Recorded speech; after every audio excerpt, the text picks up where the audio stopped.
Good evening प्यारे बच्चों। आज हम लोग ग्रेविटेशन चैप्टर से रिलेटेड कुछ इम्पोर्टेंट टॉपिक्स पढ़ेंगे। जैसा कि आप लोगों का असेसमेंट एग्ज़ामिनेशन होने वाले हैं और उसमें आपका ये ग्रेविटेशन चैप्टर भी आएगा, तो आज हम लोग उसी चैप्टर को आज डिस्कस करेंगे। तो हमारा जो चैप्टर है वो है ग्रेविटेशन, राइट। तो सबसे पहले तो हम लोग इसके पहले जो चैप्टर हम लोगों ने पढ़ा था फोर्स के बारे में, तो जब कभी फोर्स लगता है बॉडी पर तो उसमें मोशन आता है। इसका मतलब है कि अगर किसी बॉडी में मोशन हो रहा है तो इसका मतलब कहीं ना कहीं उसे फोर्स लग रहा होगा।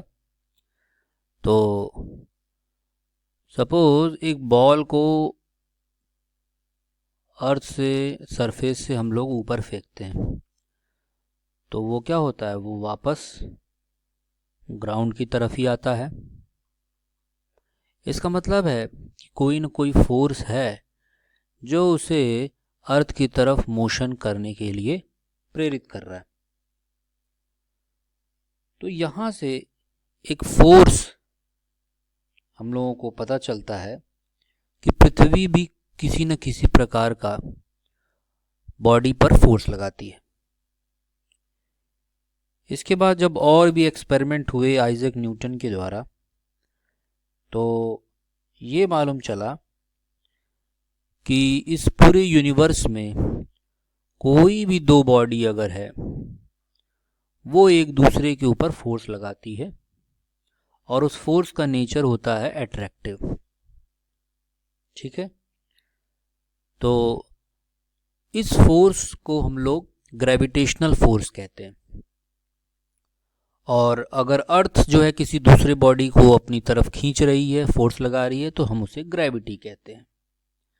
तो न्यूटन ने अपना जो है एक लॉ दिया जिसे हम लोग यूनिवर्सल लॉ ऑफ ग्रेविटेशन कहते हैं। तो यूनिवर्सल लॉ ऑफ ग्रेविटेशन क्या है, चलिए आज हम लोग वही समझते हैं। तो बच्चों, यूनिवर्सल लॉ ऑफ ग्रेविटेशन में ये कहा गया है कि if there are two bodies of masses m1 and m2, जैसे यहाँ पे आपको दिख रहा होगा, एक m1 मास की बॉडी है और एक m2 मास की बॉडी है, और दोनों के बीच में जो सेपरेशन है फ्रॉम देयर सेंटर वो है स्मॉल r। तो न्यूटन ने ये कहा कि जो इनके बीच में फोर्स लगेगा, that is F, is directly proportional to the product of their masses। Okay, दोनों मासेस के प्रोडक्ट के डायरेक्टली प्रोपोर्शनल होगा force of attraction. And force is also inversely proportional to the square of the distance, और force इसके बीच में जो distance है उसके स्क्वायर के इनवर्सली प्रोपोर्शनल होगा। तो इनको कंबाइन कर सकते हैं हम लोग, m1 upon m2 upon r square. तो जैसा कि हम जानते हैं कि प्रोपोर्शनल के साइन को हटाने के लिए एक कांस्टेंट की जरूरत पड़ेगी, that is g m1 m2 upon r square. यहाँ पे जो g है, कैपिटल G, ये हमारा यूनिवर्सल ग्रेविटेशनल कांस्टेंट के नाम से जाना जाता है। Universal gravitational constant.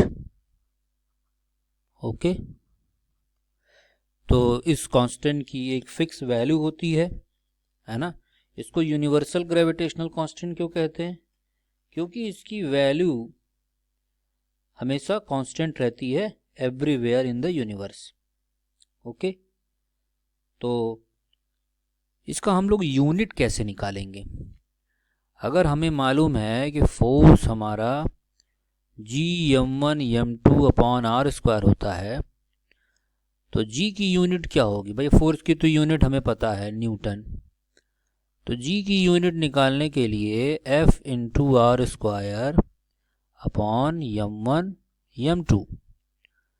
तो यूनिट क्या बनेगा, फोर्स का न्यूटन, डिस्टेंस का स्क्वायर है तो न्यूटन मीटर स्क्वायर, और मास इनटू मास मतलब कि केजी स्क्वायर। तो यूनिवर्सल ग्रेविटेशनल कांस्टेंट की यूनिट हो गई न्यूटन मीटर स्क्वायर पर केजी स्क्वायर, और इसकी वैल्यू भी जो है जी की फिक्स होती है। और वो वैल्यू क्या है, और वो वैल्यू है 6.67 इंटू 10⁻⁻11 न्यूटन मीटर स्क्वायर पर KG square. Okay, so this is the value of universal gravitational constant. Okay, I hope आप लोगों को यूनिवर्सल लॉ ऑफ ग्रेविटेशन समझ में आ गया होगा। Thank you.